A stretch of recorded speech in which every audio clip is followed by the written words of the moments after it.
Merci, Monsieur le Ministre, de me donner la parole.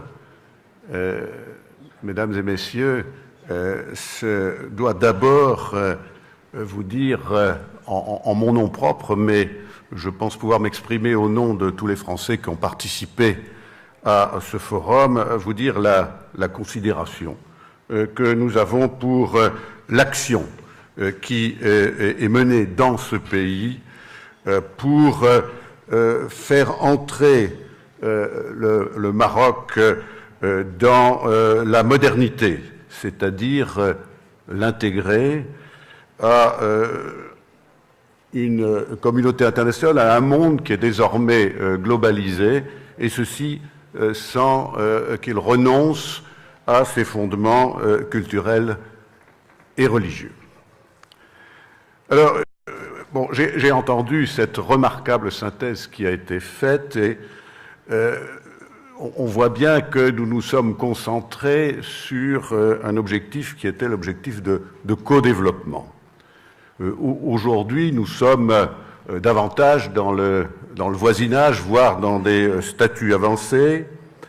Et voisinage, statut avancé, en réalité, c'est la continuation ou l'amélioration de ce que nous avons connu depuis la création du partenariat, et c'est pratiquement une juxtaposition d'accords bilatéraux entre l'Union européenne et chacun des partenaires méditerranéens, alors que le co-développement auquel nous pensons, c'est une intégration économique, l'intégration économique dans un ensemble régional suffisamment important. Alors, s'agissant de l'espace euro-maghrébin, nous avons entendu parler de deux voies. L'une, c'est celle d'une communauté de la Méditerranée, ou d'une union méditerranéenne, je dirais, couvrant l'ensemble de la Méditerranée. C'était au fond la refondation, en quelque sorte, du partenariat tel qu'il existe aujourd'hui, sans doute difficile, étant donné qu'on est encore plus nombreux qu'on ne l'était au moment où ceci a été fait en 1995. Je crois que c'est nécessaire de garder cet objectif pour le long terme, mais je suis persuadé que c'est l'autre voie qui doit d'abord être recherchée, et c'est celle qui a été évoquée d'une coopération renforcée, quelque chose qui serait dérivé du 5+5 en y associant un ou deux autres pays européens, voire d'autres pays du sud de la Méditerranée.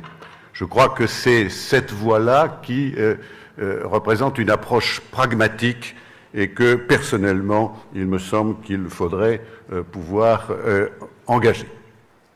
Alors, bien sûr, les conditions doivent être réunies et les obstacles sont nombreux. Il y faudra beaucoup de volonté politique et de leadership. Et d'abord, bien sûr, il faudra que certains progrès, je l'avais déjà dit, soient accomplis dans l'UMA. Mais j'ai entendu avec beaucoup d'intérêt le message très positif que nous a présenté M. Habib Ben Yahya et l'optimisme qu'a démontré le président Felipe González. Donc, moi, je souhaite que ceci se passe. Je pense que ce sera relativement long, ce sera difficile, et encore une fois, il y faudra beaucoup de détermination, résoudre ou tenter de résoudre le problème du Sahara occidental, ce dossier très, très difficile qui encombre la relation avec l'Algérie, et il faudra ensuite que les différents partenaires de l'UMA soient vraiment convaincus qu'il est de leur intérêt de s'engager dans ce processus. Alors, il faut aller dans ce sens-là, c'est vrai, mais d'ici là, naturellement, il faut continuer à agir, et je pense que le Maroc a lui-même de nombreuses actions à accomplir, et j'en citerai trois qui me paraissent tout à fait essentielles. La première, c'est qu'il faut mettre en œuvre ce processus d'autonomie du Sahara occidental, mais surtout, il faut en démontrer, le faire accepter par la communauté internationale, et bien sûr, d'abord, si c'était possible, par l'ensemble du Maghreb.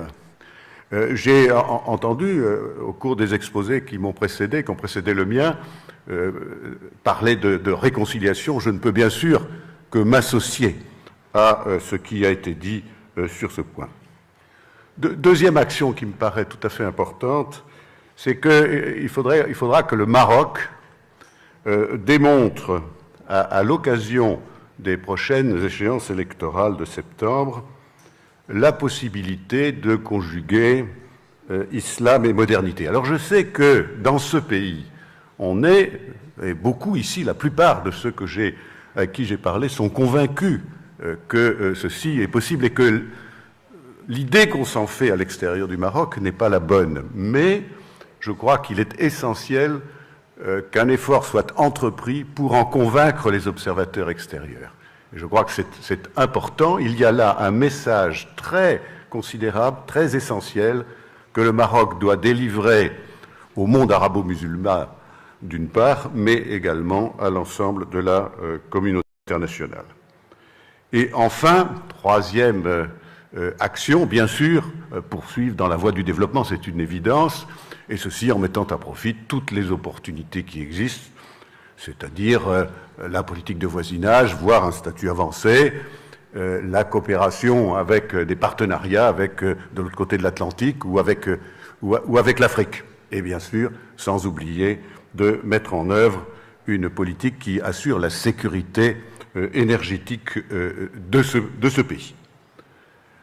Nous sommes Européens et Maghrébins, nous sommes liés par une communauté de destin. Il faut agir résolument pour aller la mettre en œuvre concrètement. Autrement dit, il faut garder ces objectifs, les objectifs les plus importants qui sont devant nous, mais en même temps, il faut faire des pas concrets. Il faut agir avec pragmatisme, avec réalisme. Mais je vais repartir de ce forum convaincu que le Maroc, sous l'autorité du roi Mohamed VI, est résolument engagé dans la voie du progrès et je lui souhaite bonne chance. Merci.